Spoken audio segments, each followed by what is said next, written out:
I'm American. I've had to hide for so long. Oder als Zigeuner gesehen wird. Ich bin kein Zigeuner, ich bin Rom. How does it feel when people treat you differently? Because you're not from here. This country has never really seen a dude with a turban in popular culture. P.S. We do want our country back. Who's the we and who are you taking the country back from? Education or deportation! I feel very strong. We're speaking out and they're hearing us. Ich bekomme immer eingeimpft, wo ich meine Wurzel habe. Muss mich halt hier mutieren, klarzukommen. The struggle to belong can be harsh. Ich kämpfe nicht darum, als Deutsche anerkannt zu werden. Und ich kämpfe auch nicht darum, als Vietnamese anerkannt zu werden. Ich kämpfe nur darum, dass ich nicht durchdrehe. Da draußen bin ich nicht erwünscht. Man beschimpft mich, man bespuckt mich. Aber ist mir scheißegal, weil hier drin, da bin ich da ein Teil davon. Heimat ist überall, wo ich... From Here, on America Reframed. Watch on World Channel and in the PBS app. That was a trailer from Here, which is coming to America Reframed this evening from World Channel. I am joined tonight by the film's director, Christina Antonkos Wallace. I'm also joined with one of the producers, executive producer, Hari Kondabolu. And we are also joined by two subjects of the film, Tanya Matos and Sunning C. Why did you want to make this film From Here?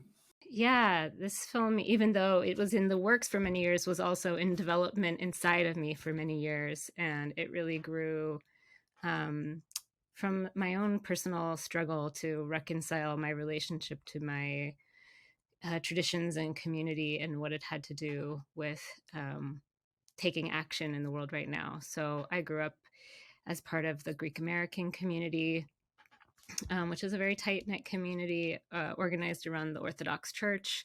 I was very active in my church growing up, going to Sunday school and Greek Orthodox summer camp and folk dancing competitions around the country. I was very, very active, but it got really complicated as I became more politically active as a young person, and just felt that my values were in tension with the values of my church, which is really a common phenomenon. It's not unique, but I think what is kind of an additional dimension is when you're part of a kind of like diasporic community where it's not just, the church wasn't just about my faith, it was about my traditions, it was about my ancestors, it was about my people.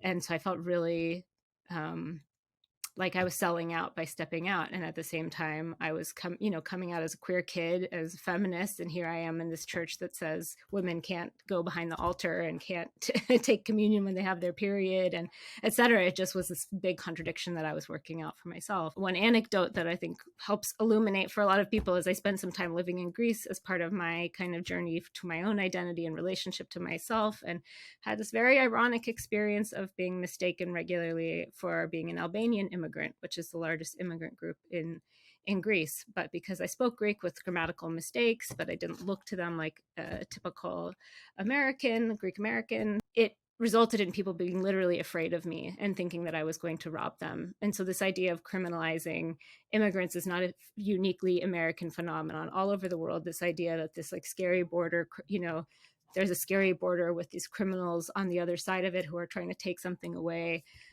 It's all over the world, including in my quote unquote motherland, where then people were afraid of me.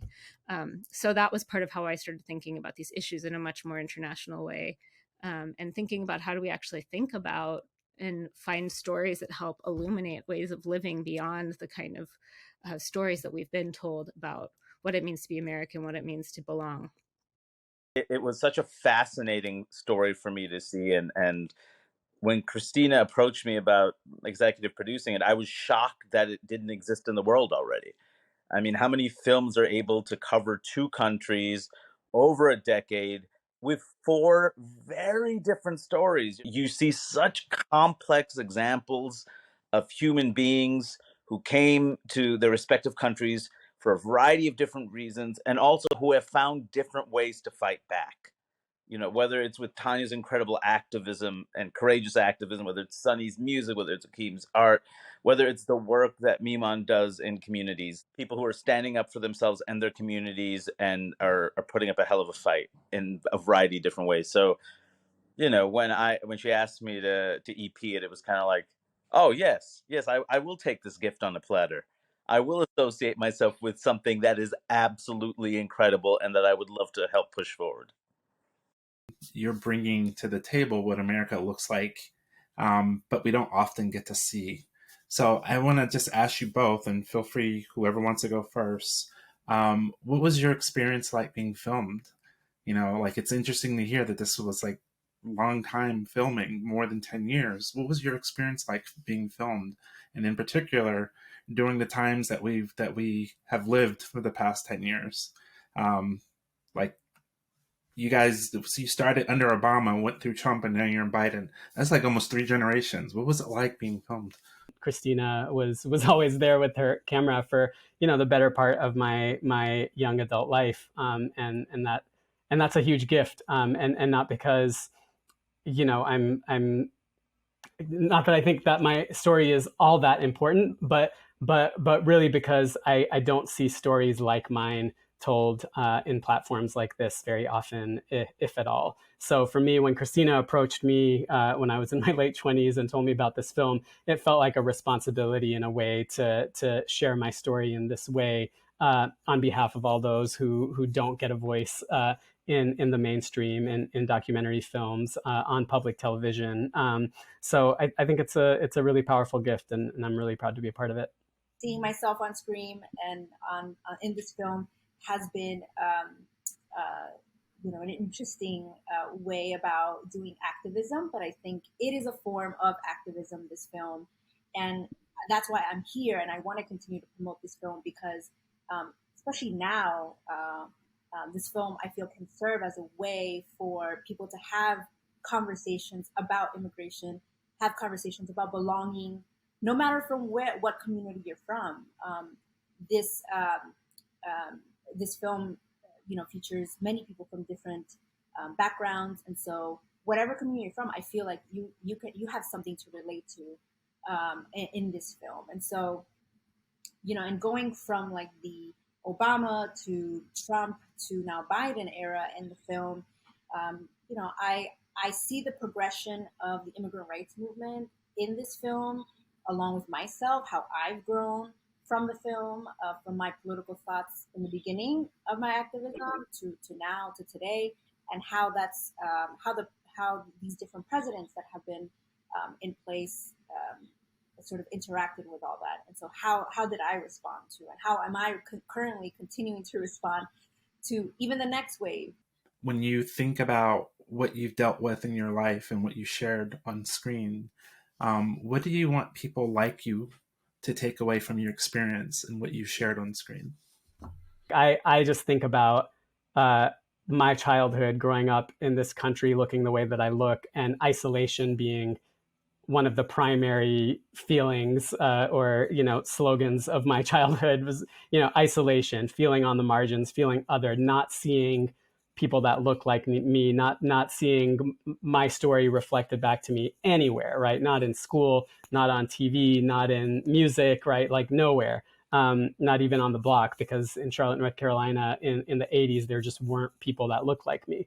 And so I hope that it makes folks like me from the Sikh community and other marginalized communities, whether that's other immigrant communities, children of immigrants, whether that's queer folks, like people who don't feel seen on a regular basis. I hope they feel a little bit more seen through me sharing my story, right? I hope that they see a part of themselves reflected back at them through the screen, and that it feels like in conversation, in dialogue with people's lived experiences. I didn't know how to be an activist, you could say. It's something that I sort of fell into because I had to. And nobody, you know, there are many books written, but I didn't read them. I just sort of went full on into activism, and I just learn as I'm going. And even though the path doesn't exist, I hope it serves as an example of how much power immigrants have, not just in New York City but across the country.